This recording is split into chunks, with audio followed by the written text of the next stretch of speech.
가지 주제로 이렇게 토론을 하게 됩니다. 한 가지는 지역 첨단 산업의 혁신 생태계와 관련하여 어떻게 이걸 잘 작동되도록 할지 이거에 관한 거고요. 두 번째로는 이제 교육 환경 변화에 따라서 지자체 차원의 지역사회 차원의 대응이 필요한데 이걸 어떻게 효과적으로 잘 대응할지입니다. 저는 오늘 뭐 회사 이름에서 쉽게 아실 수 있겠지만 과학기술 아니면 또 이제 연구개발에 대한 얘기를 하려고 합니다. 제가 이 토론을 준비하면서 사실 두 가지 고민이 있었는데요. 첨단 산업이라는 게 당연히 연구개발, 과학기술의 산물이고 불가분의 관계에 있긴 하죠. 하지만 어느 한 지역에서 이제 첨단 산업을 육성을 한다라고 생각을 해보면 과연 이 연구개발이 진짜 유일한 정책 수단도 아닐 거고 또 어떨 때 보면 최선의 정책 수단도 아닐 수 있습니다. 그래서 이제 이 부분이 과연 어떤 관점에서 얘기를 해야 될까가 좀 고민이었고 제가 내린 결론은 첨단 산업이 당연히 어디서 유치될 수도 있고 또 도입이 될 수도 있다고는 하지만 그렇게 산업이 어떤 지역에 뿌리를 내리려고 하면 그리고 뿌리를 내려서 지속 가능하려고 하면 여기서 이제 지속 가능하다라는 의미는 그 산업이 이렇게 잘 운영될 때뿐만 아니라 거기에서 나온 파생 산업이라든지 아니면은 그 더 진화된 그 다음 세대의 산업까지 잘 다 어우러서 이렇게 발전하는 그런 지속 가능성을 생각을 하게 되면 이런 산업 생태계가 진화하기 위해서는 과학기술이 꼭 필요할 거다라는 관점에서 이런 차원에서 일단 들어주시면 좋겠고요. 두 번째 고민은 이게 지역이라는 큰 키워드로 묶여 있긴 하지만 사실은 각 지역들이 처한 환경이 다 다르고 또 시급하게 해결해야 될 문제도 다 다를 텐데 당연히 거기에 맞춘 정책적 해결책도 전부 다 달라야 하는데 이런 것들을 좀 종합적으로 얘기를 하다 보면 사실 그냥 일반적이거나 뭐 어디서 들어봄직한 그런 내용이 좀 될 수밖에 없어서 이런 것들이 조금 안타까운 그런 고민이었고요. 그래서 오늘 드린 말씀은 뭐 이렇게 하면은 지역의 문제를 다 해결할 수 있습니다. 과학기술 측면에서 뭐 이런 얘기는 아니고 이런 정답을 얘기한다기보단 이런 방향성을 가지고 생각을 하면 정답에 다다를 수 있지 않겠느냐 이런 차원에서 이런 가이드라고 생각을 해주시면 좋겠습니다. 현재 뭐 중앙정부에서 또 여러 그 지방정부에서도 지역과 관련된 과학기술 정책을 많이 추진을 하고 있죠. 그 결과로 지역마다 이제 여러 시설, 연구개발 시설도 만들어지고 또 TP도 만들어지고 연지단이라는 그런 조직도 만들어져서 지역에 있어서의 연구개발과 과학기술을 발전시키기 위한 그런 노력들이 많이 이루어지고 있는데 사실 조금 문제들이 지적이 되고 있는 것들이 있습니다. 몇 가지만 얘기를 해보자면 지역 정책임에도 불구하고 아무래도 그 정책의 주도권은 중앙이 좀 가지고 있다 보니까 지역의 연구개발 사업들도 사실 중앙부처의 제도적이나 아니면은 재정적으로 아직 의존성이 아직 좀 큰 상황이고요. 또 하나는 이런 R&D 연구개발의 성과물이 진짜 산업으로 연결되기 위해서는 여러 가지 활동들이 또 필요한데 기업 간의 연계라든지 아니면 창업을 한다든지 기술 사업화를 한다든지 하는 부분에서 이런 시스템들 그리고 이제 그 재정적 지원도 아무래도 그 수도권이나 이런 데보다는 좀 더 약한 것 같다 이런 문제점도 있고요. 그리고 저는 가장 중요하다고 생각하는 거는 이제 사람 관련된 문제인데요. 지역에서 첨단 기술 분야의 이제 인재들이 나오고 있음에도 불구하고 아무래도 산업 기반이 취약하다 보니까 계속 유출이 되는 거죠. 뭐 해외로도 유출이 되고 수도권으로 유출이 되고 그러다 보니까 산업은 좀 더 발전을 하지 못하고 또 거기에서 이제 나오는 정착 여건들, 지역 내 정착 여건들, 뭐 정주 환경이라든지 아니면은 연구 지원 인프라라든지 이런 것들이 계속 미흡해지는 약간 악순환에 빠져 있는 그런 문제도 있는 것 같습니다. 이런 것들을 좀 어떻게 개선을 할 수 있을까 좀 생각을 해보면. 일단 저는 좀 정책 체계를 정비를 해야 된다라고 생각을 하고 있는데요. 여기서 말하는 정책 체계라는 것은 요즘에 물론 몇몇 지자체들에서는 이런 조직을 만들고 있습니다. 저희 회사랑 비슷하게 이제 주로 스텝으로 끝나는 그런 전담 조직들이 많이 만들어지고 있긴 하지만 아직까지는 뭐 전체적으로 확대가 되지 않은 것 같고요. 또 하나는 만들어져 있는 그런 조직에서도 그 실질적인 어떤 지역의 전략을 수립을 하거나 하는 역할은 아직까지는 조금 약한 것 같다. 그래서 이런 것들이 좀 개선이 돼서 지역의 특성을 실제로 반영을 한 그런 기술 로드맵이라든지 아니면 중장기적인 R&D 투자 방향 설정이라든지 이런 것들이 좀 실효적으로 진행이 되어야겠다라는 생각이고요. 여기에 연결을 해서 이제 지자체가 정말로 주도하는 R&D가 실행될 수 있는 체계가 만들어지면 좋겠다라는 생각입니다. 중앙부처에서 사업 기획을 할 때 이제 지역의 그런 참여가 좀 더 확대가 되고 또 그런 사업들이 지역에서 실제로 이루어질 때 진짜 그 지역에서 필요한 그런 니즈를 반영한 그런 것들 과제가 좀 기획이 될 수 있었으면 좋겠고요. 여기에 있어서 이제 그 가장 중요하다고 생각하는 것은 지역에 있는 여러 혁신 주체들, 그 뭐 지역 정부와 지역 정부를 포함해서 거기에 있는 산업계, 대학들 또 연구기관들이 이제 다 함께 참여할 수 있는 그런 거버넌스가 만들어져야지 이런 R&D 지자체가 실제로 주도하는 R&D가 잘 실행될 수 있을 거라고 생각을 하고 있습니다. 그리고 저는 산학연 협력 관점에서는 그 실증을 위한 오픈랩 같은 것들이 중요하다고 생각을 하는데요. 그 이유는 첨단 산업일수록 어디에서 이제 시장에서 테스트를 한다거나 그런 그 트랙 레코드를 쌓을 수 있는 것들이 중요한데 그런 것들이 바로 이제 실증을 통해서 할 수 있을 거라고 생각을 하고 그렇게 되면 그 실증을 할 수 있는 플랫폼에 전국에서 각 기업들이 모여들 수 있고 그거를 통해서 그 안에서의 이제 혁신 생태계가 좀 더 활성화될 수 있는 그런 장점을 가질 거라고 생각을 하고요. 여기에서 이제 이런 실증 플랫폼을 기반으로 해서 벤처 창업들이 좀 더 활성화될 수가 있을 거고 또 그거를 서포트하기 위한 지역의 벤처 펀드 조성이 같이 병행이 되면 좋은 시너지를 낼 수 있을 거라고 생각합니다. 마지막으로 인재 유입 관련해서는 사실 이게 사람이 먼저인지 아니면은 산업이 먼저인지 좀 애매한 부분도 있지만 일단 지역에서 좀 육성된 인재들이 그 안에서 좀 더 정착을 하고 할 수 있도록 그 단순히 어떤 그 산업적인 창업적인 면뿐만 아니라 주거나 아니면 생활 같은 것들, 연구 같은 것들이 다 통합해서 지원할 수 있는 그런 패키지가 제공이 되면 좋겠다는 생각을 해보았습니다. 그 오늘 토론 주제가 이제 지역 첨단 산업의 글로벌화라는 키워드가 들어 있어서 요거에서는 어떤 방향이 있을까 간단히 좀 말씀을 드리면은 두 가지 방향이 있을 것 같습니다. 하나는 이제 글로벌 영향을 흡수하는 차원에서 생각을 해보면은 지역을 이런 첨단 산업의 R&D를 할 수 있는 협력 거점으로 얘기를 할 수 있겠다. 그 현재 지역에 여러 가지 연구 시설들을 만들고 있거든요. 그리고 이제 이런 연구 시설들이 주로 그 지역 내에 있는 혁신 활동을 하는 기업이나 아니면은 연구소들이 활용을 하고 있는데 그거를 좀 더 오픈을 해서 좀 글로벌 기업들이나 아니면 글로벌 연구자들이 와서 같이 협업을 할 수 있는 그런 글로벌 오픈 이노베이션 공간으로 좀 더 재설계를 하면 좋지 않을까라는 생각을 했고요. 또 하나는 외국인들이 실제로 투자를 해서 그 지역에서 기업을 키울 수 있도록 그래서 이제 그 외국인 직접 투자를 유치할 수 있는 그런 인센티브를 강화를 했으면 좋겠는데 이게 이제 그 이런 인센티브를 생각하면 사실 가장 쉽게 생각할 수 있는 게 이제 조세인데 그것뿐만 아니라 약간 소프트웨어적인 그러니까 그 외국 기업이 들어와서 기업 활동을 할 때 뭐 언어라든지 아니면 문화적 장벽 이런 것들을 낮출 수 있는 그런 것들을 좀 더 고려를 하면 좋겠다는 생각입니다.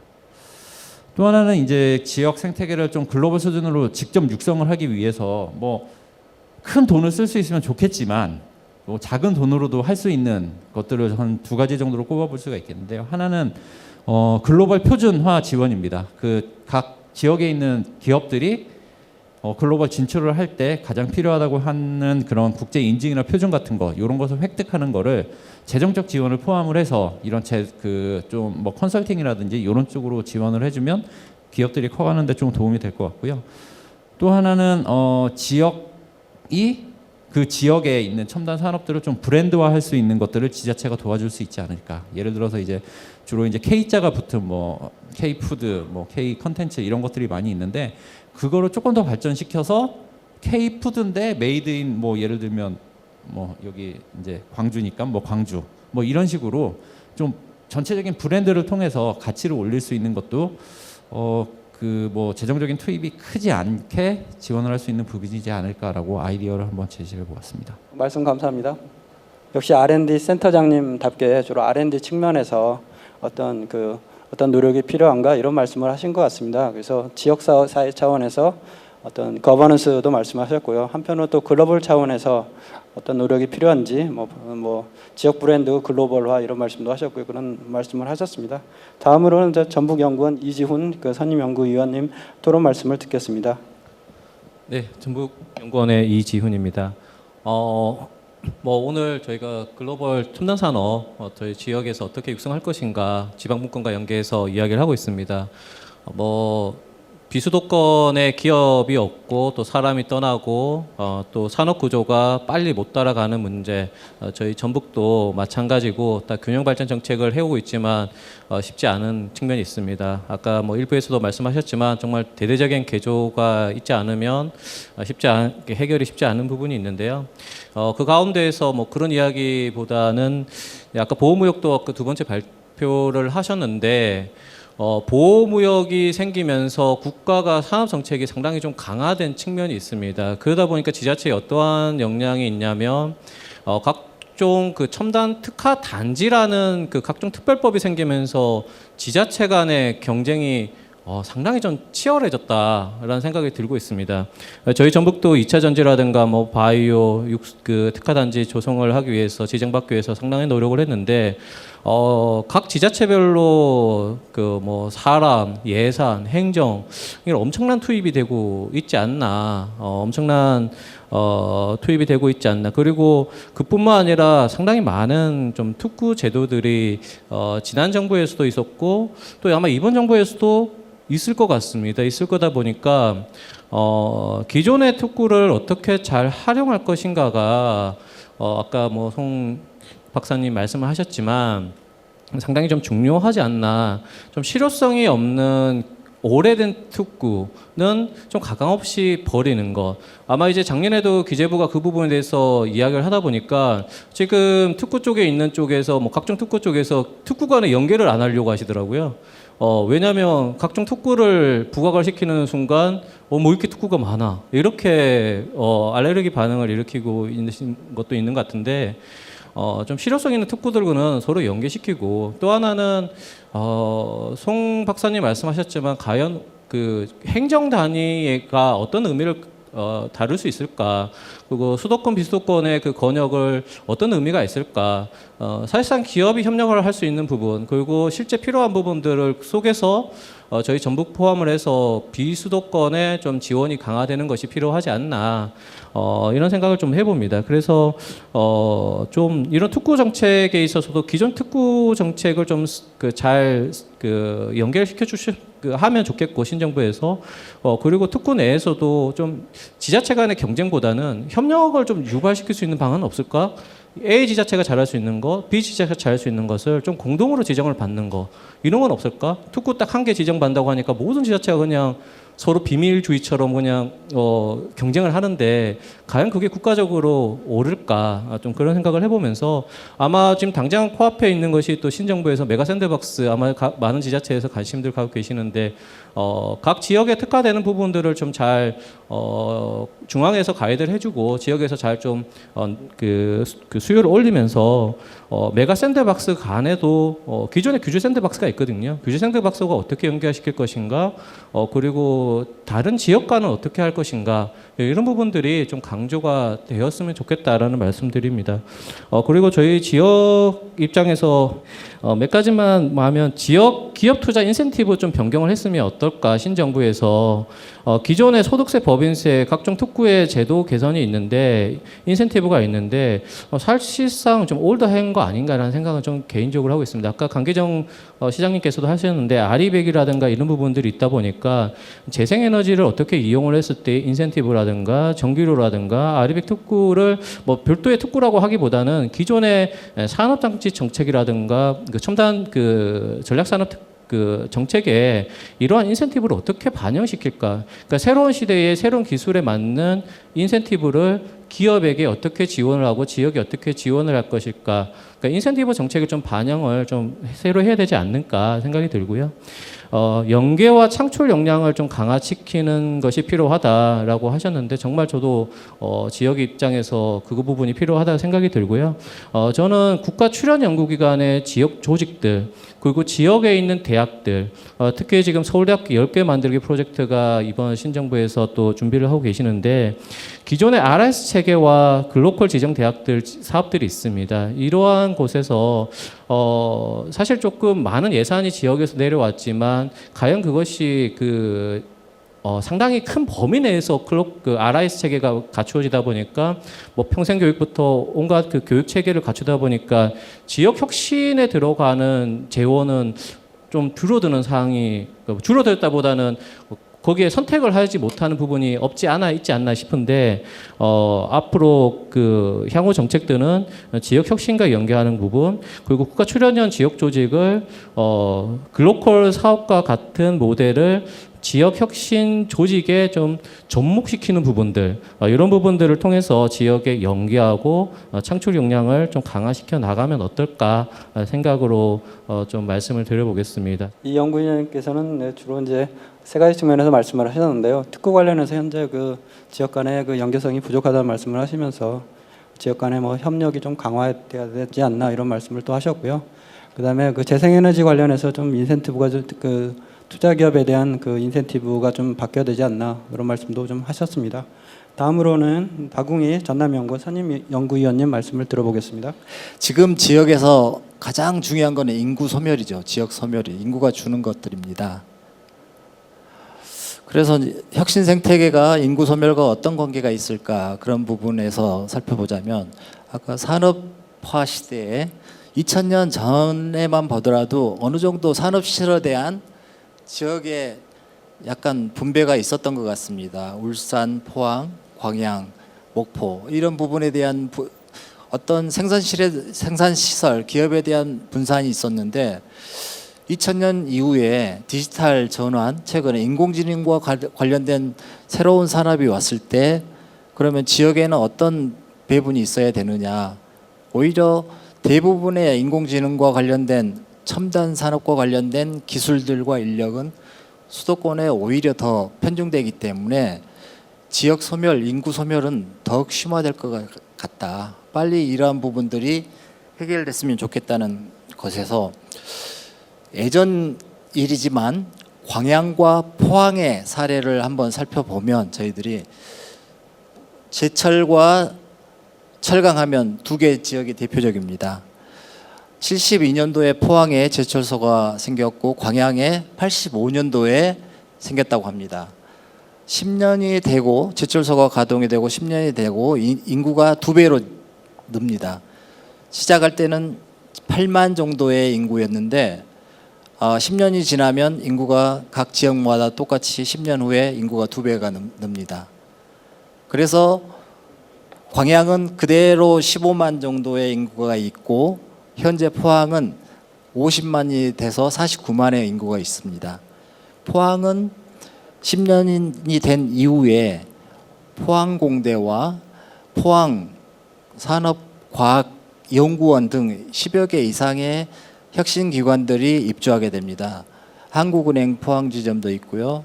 포항 테크노파크도 생기면서 어느 정도 혁신생태계가 조성되는 어떤 그런 혁신기관의 집적을 통해서 50만의 인구로 도약하게 되고 광양은 생산시설만 있습니다. 그래서 15만의 인구로 그냥 남아있는 것들입니다. 단적으로 이런 혁신생태계로 이렇게 구분해서 단정짓기는 어렵겠지만 이런 혁신생태계가 얼마만큼 중요하느냐. 광양은 철강을 어떻게 고부가가치 할 것이냐에 대한 계획을 수립하면서 2차 전지와 관련된 부분들에 대한 어떤 계획들을 수립하고 있는 반면에 포항은 제철에서 넘어서 2차 전지뿐만 아니라 바이오 산업, 포항 공대가 가지고 있는 바이오, 그다음에 포항 공대가 가지고 있는 어떤 그런 인력 등을 통해서 연구 기반의 의과대학을 설립하겠다는 포항 테크노밸리 기본 구상을 추진하고 있습니다. 이렇듯 혁신 생태계와 관련된 기관들이 얼마만큼 입주해 있느냐에 따라서 지역 발전에 대한 출발점이 틀려지고 현재 목표가 달라지는 것들입니다. 그래서 전라남도가 궁극적으로 인공지능과 관련된 새로운 디지털 전환, 에너지 전환에 관련된 어떤 출발점에서 도약하기 위해서는 국가정부가 이러한 부분에 있어서 전남이 추진하고 있는 여러 가지 사업들, 에너지 전환과 인공지능과 관련된 부분에 있어서 관련된 인프라를 적극적으로 구축해 줬으면 좋겠다. 그런 제안을 하고요. 그래서 지금 추진하고 있는 게 전라남도는 기존에 있는 주력 산업을 고도화하기 위해서 아까 가격 경쟁력, 품질 경쟁력 얘기를 하셨던 것처럼 주력 산업에 대한 가격 경쟁력과 품질 경쟁력을 놓칠 수 있는 그런 사업에 대해서 지원을 좀 강화해 줬으면 좋겠다. 철강, 화학이 지금 어렵습니다. 이러한 부분에 있어서 새롭게 업종 전환을 할 수 있고 고부가할 수 있는 지원 사업들이 더 강화됐으면 좋겠고요. 조선 사업에 대한 부분까지 추가됐으면 좋겠고, 농수산에 대해서도 현재 전라남도는 AI를 활용해서 농축산 관련된 고부가가치 사업들을 추진하고 있습니다. 이런 부분에 있어서 적극적으로 지원을 해줬으면 좋겠다는 부분이고요. 또한 기존에 없었던 신성장 동력에 대한 부분, 아까 발표 자료에 우주 산업도 있었고요, 알리백도 있었고, 솔라시도에 AI 에너지 신도시를 개발하겠다는 전라남도 계획도 있습니다. 이런 부분에 있어서 이러한 사업들이 대규모 국가 프로젝트가 성공할 수 있도록 지원해주는 부분까지 같이 건의드리고 싶습니다. 마지막으로 그렇다면 어떤 정부의 지원책으로 됐으면 좋겠느냐? 정부는 12대 국가 전략 기술 품목을 지정하면서 최근에 조금 조정하려고 정부 정책 변화에 대해서 조정하려는 움직임이 있습니다. 그렇다면 이런 국가 차원의 전략 품목뿐만 아니라 지역 차원의, 지역이 너무 작다고 생각한다면 호남권, 광역별로 12대 국가 전략 품목과 관련된 광역권 아니면 지역별, 전남 국가 지역 첨단 품목을 지정해서 육성하게끔 해주는 어떤 지원 제도 틀을 만든다는 것들입니다. 또한 협약 제도를 이용하자는 제안이 있었습니다. 저도 적극적으로 동의하고, 농촌 개발에 농촌 협약이라는 개발을 통해서 농촌 시군에서 개발하겠다고 지원하겠다고 하는 사업에 대해서 농림부가 적극적으로 농어촌공사가 적극적으로 지원해 준 사업들이 있습니다. 지역에 있는 첨단 산업에 대한 계획, 품목에 대해서는 국가가 포괄 보고적 형태로 협약 제도를 통해서 지원을 해주는 방안들을 적극 검토를 했었으면 좋겠습니다. 아까 시장님들이 말씀하셨듯이 거기에 대한 성패는 본인들이 책임을 지겠다 이렇게 말씀하셨으니까 국가는 지자체를 믿고 협약 제도를 통해서 포괄적인 지원을 하는 걸 권장드리고요. 또 하나는 지금 저희들이 이제 가장 연초에 어떤 산업들이 변화가 있을까를 연구하다가 이제 트럼프 행정부의 어떤 산업 육성 정책이 필요할까에 대해서 이제 국방, 조선, 의료 이런 다양한 부분에 차세대 원전 이런 부분에 대해서 변화가 일어날 것이라고 생각하면서 최근에 이제 이런 전력 개통에 대한 부분들이 미국에서도 중요하게 생각하더라. 데이터 산업, 인공지능이 뜨면서 거기에 대한 전력 자원을 효율적으로 제공하기 위해서 전력 개통, 변압기에 대한 수요가 늘고 있더라. 얼마 전에 이제 한전의 전 사장님께서 우리나라 변압기 회사의 수주 잔고가 12조 원이라고 합니다. 또 변압기 시장은 무관세라고 합니다. 미국에. 이렇듯 미국에 필요한 산업들을 새로 육성해서 무관세로 되어 있는 산업 수출하에 우리 지역도 한전이 있기 때문에 전력 개통의 핵심이 되는 변압기를 새로운 어떤 유틸리티가 아니라 어떤 비즈니스 관점에서 접근하는 육성 정책이 필요하다고 생각합니다. 예, 박 의원님 말씀 감사합니다. 포항과 광양의 어떤 그 비교를 통해서 굉장히 시의성 있는 말씀을 하신 것 같습니다. 단순히 기업 유치만 필요한 게 아니라 연구기관들 여러 가지 기능이 이렇게 연계되고 집적돼야 이렇게 도시가 또 성장을 하고 발전한다, 이런 말씀도 좋았습니다. 다음은 현장의 목소리를 좀 듣도록 하겠습니다. 먼저 이복은 SC 크리에이티브 대표님 말씀을 들어보겠는데요. 우선은 저희 같은 기업들, 첨단 기업, 첨단 기술을 하겠다는 기업들이 조금 어려운 부분이 있습니다. 연구개발 관련해서 정부에서 많이 지원도 해주시거든요. 그리고 지역에서도 많이 응원도 해주시고, 그래서 성장하는 데 있어서 많이 힘을 얻기도 합니다. 다만 막상 그렇게 기술을 개발하고 난 다음에 실질적으로 기업이 운영이 되고, 앞서 말씀드린 대로 좋은 회사가 되면서 좋은 일자리도 되지고, 그 다음에 플러스 회사도 성장을 함에 있어서는 결국엔 시장에 진출을 해야 되는 문제가 있습니다. 다만 앞서 말씀드린 것처럼 저희 분야 자체가 첨단 기술, 신기술이라는 단어가 들어가면 어떤 문제점이 있냐면, 저희가 어떤 것들을 납품할 때 과거의 히스토리라든지 관련된 내용이 없습니다. 그렇기 때문에 처음에 저희가 뭔가 진입을 하기 위해서 정부나 관련된 정부 지자체라든지 관련된 산업들에 대해서 저희가 입찰을 하거나 어떤 형태를 진행을 할 때 항상 듣는 얘기가 기존에 이걸 했던 레퍼런스를 가져오실 수 있을까요? 과거에 했던 사례들을 좀 가져올 수 있을까요? 이렇게 진행을 하다 보니까 신기술을 운영하는 사람들 입장에서는 이 자체를 구하는 게 너무 어렵습니다.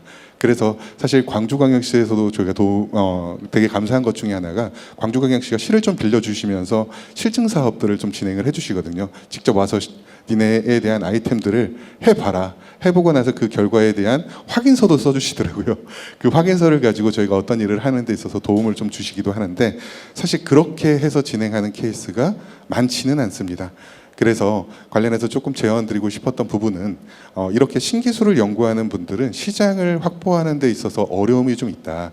그 시장을 확보할 수 있는 테스트베드라고 불릴 수도 있고, 아니면 정부 지자체에서 조금 나서서, 공공기관이라든지 이런 곳에서 조금 나서서 이렇게 신기술에 대한 도입을 할 때는 아무래도 레퍼런스, 그러니까 과거에 했던 사례들에 대한 체크들보다는 현재 기술 개발에 대한 내용, 그리고 지역 기반의 기업들이 성장할 수 있는 토대가 될 수 있는 형태들을 조금 지원해 주십사 하는 바람도 조금 있고요. 그리고 저희가 특이하게 전남에 본사를 두고 있고, 그리고 지사로 저희가 캐나다의 지사를, 북미 지사를 두고 있습니다.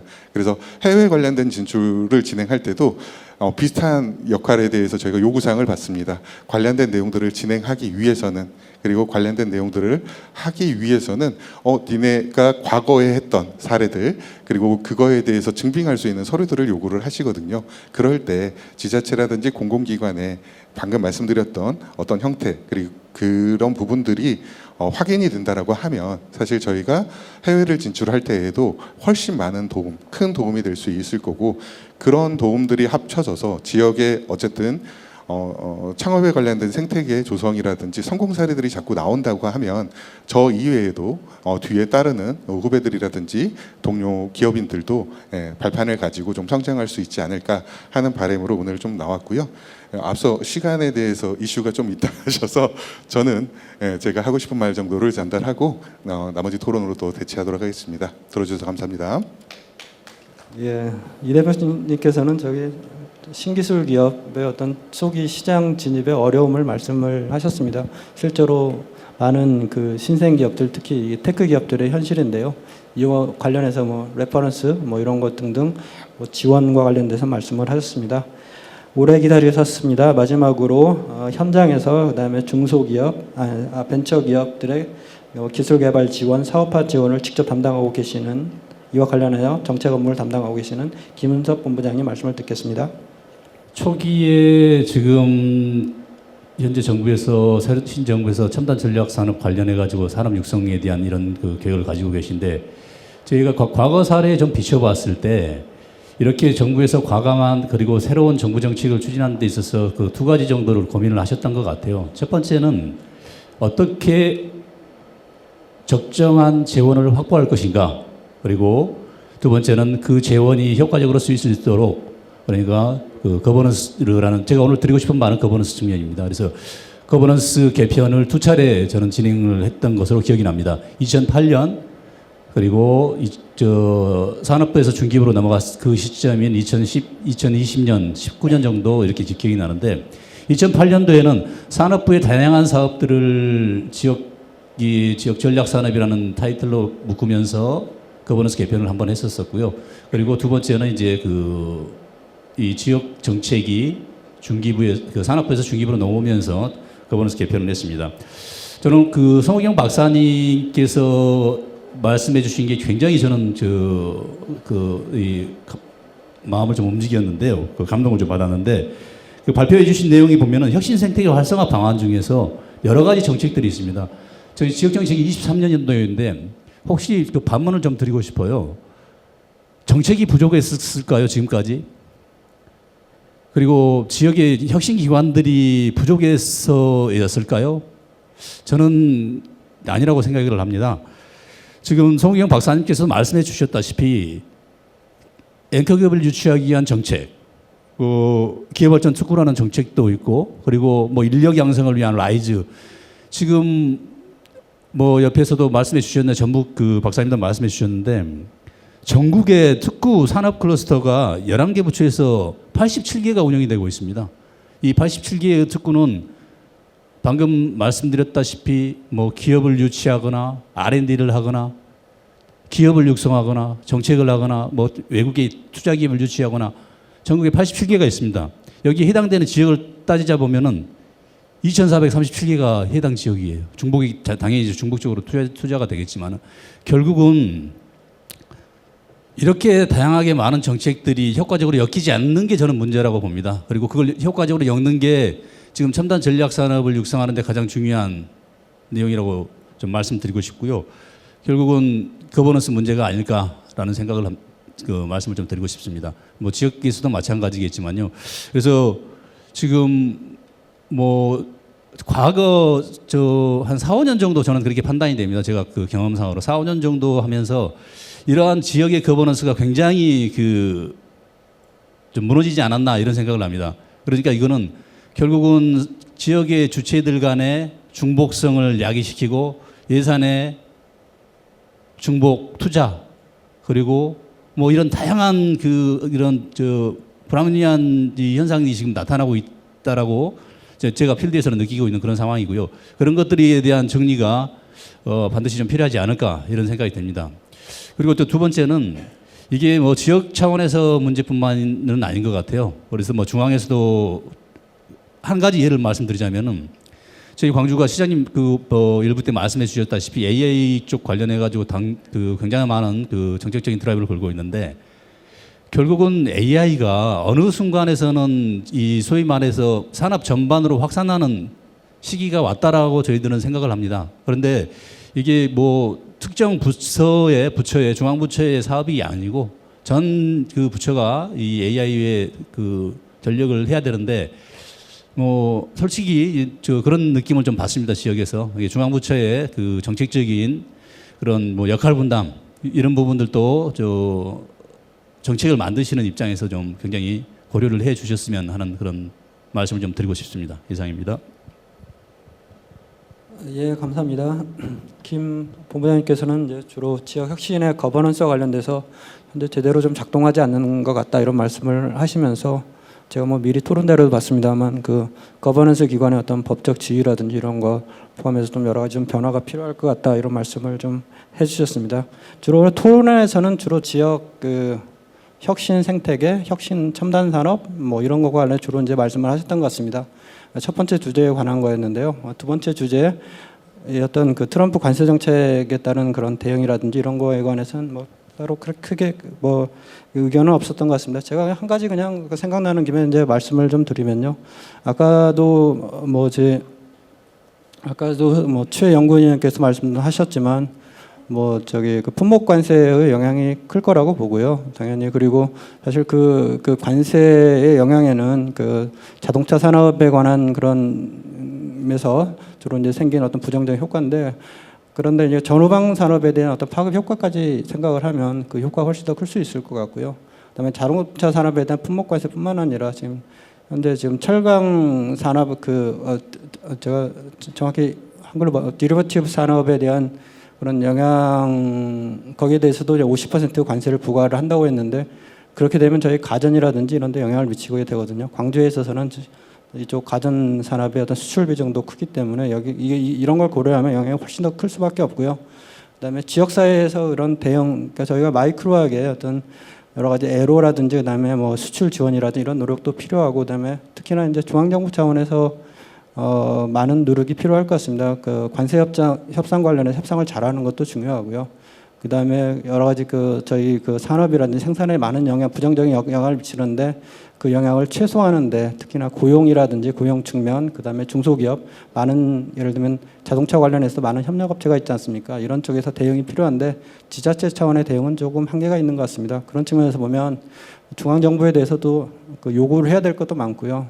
그런 거를 갖다가 뭐 지자체에서 단독으로 할 수도 있지만 이런 어떤 이런 뭐 시도지사 협의라든지 이런 어떤 기구를 통해서 이렇게 서로 지자체에서 공동으로 요구를 한다든지 이렇게 해서 하는 방안도 아주 굉장히 중요할 거라는 그런 생각을 했습니다. 시간이 거의 끝났기 때문에 마지막으로 두 분 발제자 분 마무리 발언을 듣도록 하겠습니다. 먼저 송우경 위원님 말씀을 듣도록 하겠습니다. 오늘 그 해주셨던 내용들이 이 자리에서 끝나지 않고 제가 보기에는 아까 말씀드린 8월달에 이제 이재명 정부 100대 국정과제, 국정운영 5개년 계획이 발표될 텐데 오늘 여기 제안했던 내용들이 가급적이면은 그 속에 좀 반영될 수 있도록 우리 여기 계신 모든 분들이 좀 관심을 가지고 같이 좀 노력을 하면 어떨까 이런 생각을 해봤습니다. 예, 고맙습니다. 다음은 최영구 의원님 말씀을 듣도록 하겠습니다. 예, 좌장님께서 좀 많이 말씀을 해주셨는데요. 우선 보호무역주의에 관련되어 있는 지역의 정책들은 되게 한정적입니다. 그래서 중앙정부와 연계해서 지역이 할 수 있는 부분들을 찾아가지고 가는 게 제일 중요할 것 같고요. 그리고 무엇보다도 아까 첨단 산업에 대한 R&D 부분도 사실 지역 주도적으로 가야 된다는 게 막 저도 동감하고 있고, 그다음에 지금의 보호무역주의가 사실은 중앙정부 정책의 산업 정책으로 약간 회귀하려고 하는 모습이 아닐까라는 생각도 있어서 이 부분들은 저희가 좀 참고하고 끝까지 지켜보면서 정책을 펼쳐놔야 되겠다 이렇게 말씀드릴 수가 있겠습니다. 이상입니다. 네, 두 분 마무리 발언 감사합니다. 제가 오늘 좌장을 맡아가지고 토론을 하면서 정말 이렇게 아까 송 의원님도 말씀을 하셨지만 이게 지역 경제가 성장하러 발전하려면 첨단 산업이 발전을 해야 되고요. 그런 측면에서 보면 지역 간에 그 경쟁이 있는 것도 많은 것 같습니다. 근데 그런 과정에서 보면 이게 그 중복이라든지 비효율도 생기는 것 같습니다.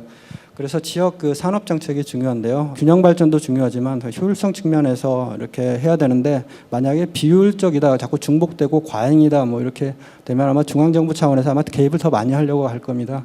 그렇게 되기 전에 지자체 차원에서 많은 어떤 커뮤니케이션과 소통을 통해서 저희가 조금 이렇게 정리를 한다든지 아니면 이렇게 되면 훨씬 더 효과적으로 이렇게 중앙정부에도 얘기를 할 수 있고 각 지역에서 첨단 산업을 육성하려고 하는데 훨씬 더 큰 효과를 발휘하지 않을까 싶습니다. 그래서 경쟁도 해야 되겠지만 서로 필요한 차원에서 협력도 많이 해야 될 것 같고요. 그런 측면에서 오늘 정책 토론회가 굉장히 유용한 자리였던 것 같습니다. 앞으로도 또 다른 기회에서 이런 얘기가 많이 되고 중앙정부에서도 이런 자리에 참석을 해서 아마 경청을 하고 이런 자리가 됐으면 좋겠습니다.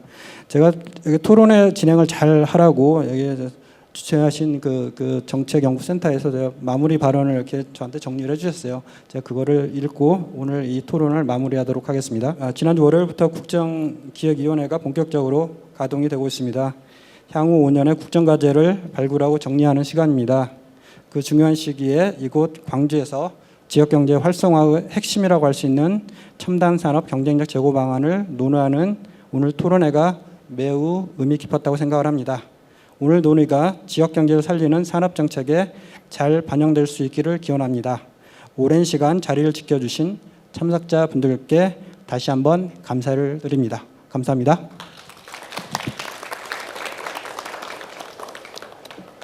네, 자 오늘 모든 세션이 마무리가 됐습니다. 그 마지막까지 참 자리해 주신 8분께 다시 한번 큰 박수 부탁드리겠습니다.